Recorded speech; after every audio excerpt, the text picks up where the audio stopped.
Hello, viewers. This is An American Thinks, and this is my response to the Thousand Worlds Book Club installment of Guardians by George R. R. Martin.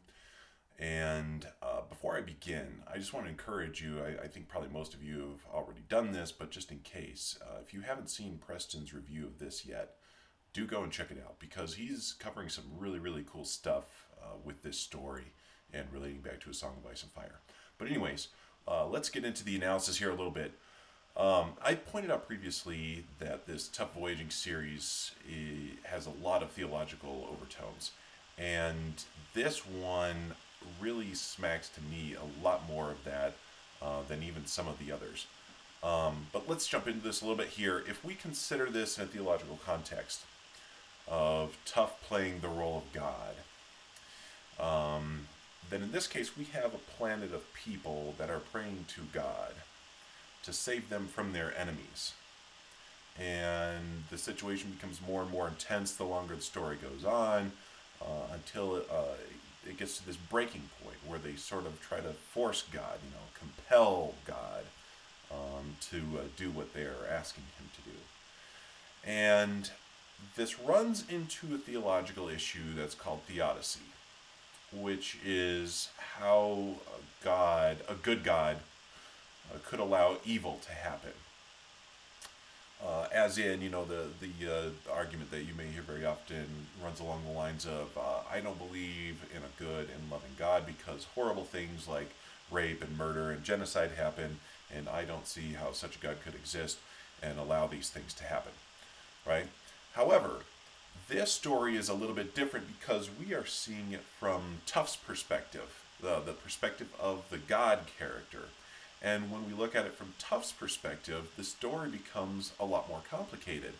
And we find out through the course of this, through the course of the events that happen in the story, that God can't just get rid of all the bad guys because that causes more problems and everything becomes more complicated instead of becoming better. And then in the end of the story, it just so happens that the moral of the story is to love your enemies. So again, to me, this speaks very much of blatant theological overtones, and especially coming from a writer that claims to be agnostic or atheist. It has a lot of theological overtones, and in particular Christian theological overtones. That's really my main thought for the story. Preston covers some really interesting stuff, guys. Again, make sure you go back and check that out because his ideas were really cool for this one. I did have one critique of the story, which you guys may have come to expect by now. I just wanted to make out one point that was a little bit difficult for me to get around. For some reason, George R. R. Martin conceives of these Nemorians, that they have space travel and all this technology, advanced tech, but they never think to use depth charges against the dreadnoughts, which to me is kind of a big oversight, a pretty substantial oversight actually. Depth charge, if you're not familiar, depth charge is essentially just a high explosive that you drop into the water. It was originally designed in World War I for submarine warfare. And basically it explodes underwater, and the hydrostatic shock cripples the hull of a submarine, and it either sinks or it's forced to come to the surface in order to avoid sinking, and then you can capture it. So it's basically perfectly designed to be an anti-dreadnought weapon. And actually in the story, if I recall correctly, George R. R. Martin even refers to the biological design of dreadnoughts as somewhat like submarines, the function of them somewhat like submarines. So I just, it's a very low-tech device, and for these people to have such high technology and not even think to use that, I kind of had a hard time buying it. But of course, the story must go on, and overall I think it's still a very good story. Just the one thought that I had in that regard. So, now let's jump into the topics of A Song of Ice and Fire, because ultimately this is what we're reading this for. Now let's go back and touch on the theological theme here again.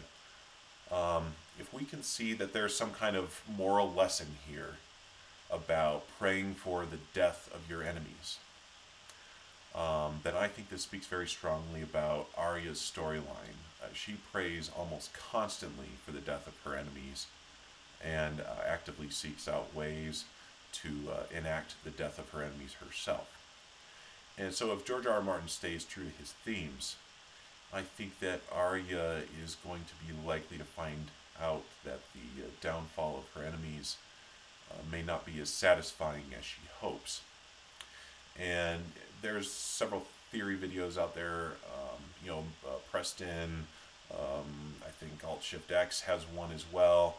But there's several theory videos out there that sort of hint along these lines, and probably as these books progress, this is likely to become even more true.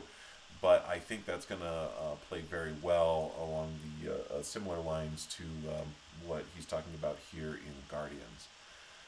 And let's talk about the setting as well. Now let's go back and take account of this. So far in the Tough Voyaging series, we've seen dinosaurs in the first one, and now we've added basilisks and krakens among the list of megafauna that have been popping up in this story. And it just so happens that we, in the Song of Ice and Fire, have seen dinosaurs, basilisks, and krakens. And just in case you're wondering about the dinosaurs, yes, user Rawrist covers this topic in one of her videos, and if you want, I'll provide a link in the description below. Click on it and take a look and see for yourself and digest those thoughts. But anyways, this could be nothing. This thought that I have, this could be nothing, but these appear in other fantasy settings as well. So let me just give full disclosure. I mean, I could just as well say that A Song of Ice and Fire is happening in Forgotten Realms because, or similar fantasy settings, because these pop up there as well.